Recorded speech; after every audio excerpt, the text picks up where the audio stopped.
In the 2010s, we saw two great midfielding trios, that being Barcelona in Iniesta, Busquets, and Xavi, and after that we saw the trio of Casemiro, Luka Modric, and Toni Kroos. A midfield trio that has a Ballon d'Or between them, saw themselves get 5 Champions Leagues, and overall just dominate the 2010s, undoubtedly one of the best midfielding trios the game has ever seen. But after 7 years at Real Madrid, Casemiro left Madrid and joined Manchester United after a blockbuster package of £70 million was paid by the Red Devils. And at the time, £70 million for what was perceived as a world-class defensive midfielder that had just won 5 Champions Leagues and was 1/3 of one of the greatest midfielding trios football has ever seen. While it didn't really seem like a bad price, particularly to Manchester United fans, a lot of them were extremely happy despite him being older than they would have liked. To get him for £70 million seemed like an absolute steal for Manchester United. But fast forward to today, after Manchester United just lost 3-0 to Liverpool in Old Trafford, seeing Casemiro have his worst performance of his career by a mile, while that price tag now looks a lot different. But is Casemiro now a definitely finished product? Has the football left him? Or could Ten Hag still somehow, someway find that world-class midfielder in him? Well, that's what we'll be talking about today. So what's going on, everyone? You're listening to Back of the Net here. I hope you're all doing well. Please be sure to like the video, subscribe if you haven't already, and let's get into it. In July 2015, when Casemiro rejoined Real Madrid after being on loan with FC Porto, in the beginning stages of his rejoin at Real Madrid, Casemiro was primarily used as kind of a backup midfielder. But when Rafa Benitez was fired by Real Madrid and Zinedine Zidane came in, well, Zidane saw Casemiro a lot differently than Rafa Benitez. Benitez saw Casemiro as a good, promising young midfielder, but he wasn't all that, and he was most likely going to be a bench warmer for Real Madrid. But Zidane saw him as an integral part, a crucial part to the way that Zidane wanted to play with his 4-3-3, having one of the midfielders be a defensive midfielder, and he saw Casemiro as the perfect player for that role. Casemiro for the rest of the season under Zidane would be a consistent starter alongside Toni Kroos and Luka Modric, seeing that midfield and that Real Madrid team go on to win the Champions League in Zidane's first season at Madrid. And after that, while Real Madrid never really let up with that midfield of Casemiro, Kroos, and Modric, it was almost impossible to beat this Real Madrid team. Plus, you still had the likes of Benzema, Ronaldo,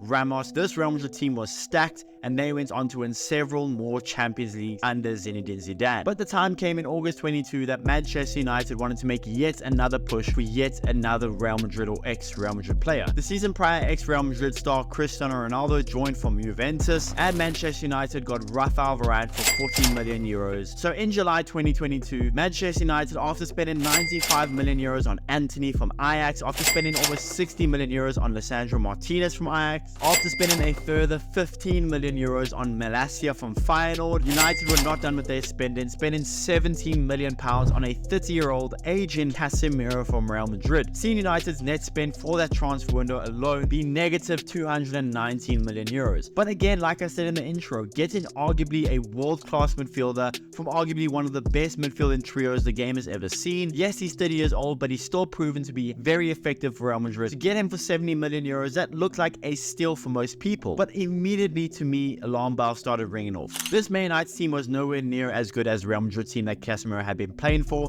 the past 7 years. This Man United team was nowhere near that level.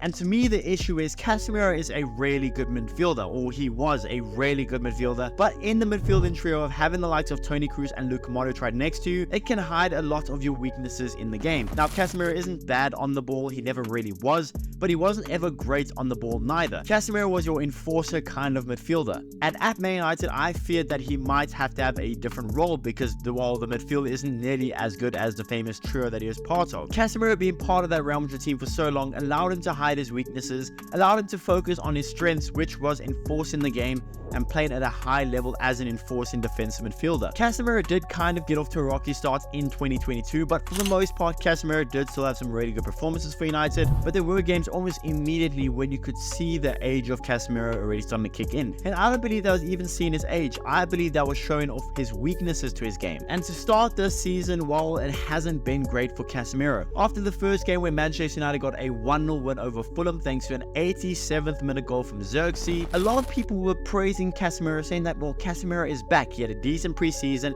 and he's just had an elite performance against Fulham. Looked really, really good. But the very next week against Brighton away from home, Casemiro again looked extremely old, extremely aging. He was far from the enforcer that we knew at Real Madrid. And this recent game where Manchester United lost 3-0 at home in Old Trafford to Liverpool, this recent game was, in my eyes, Casemiro's worst performance of his whole career. He got brought off on the 45th minute mark and he was just far from the player that we knew. Listen, not many Man United players had a good game. Actually, none of them really had a good game. Kobbie Mainoo really struggled. Onana wasn't elite. Lisandro Martinez struggled. Xerxes struggled. But Casemiro was absolutely atrocious. Casemiro only had 1 from 5 long balls. He was dribbled past twice. He only won 40% of his ground duels. He gave the ball away twice within a span of 4 or 5 minutes that led to 2 goals from Luis Diaz. Man United were far from on points, but Casemiro was a whole nother level of bad, and he really looked all of 32 years old. He lacked the legs in midfield. He lacked composure in the midfield. He lacked technical quality in the midfield.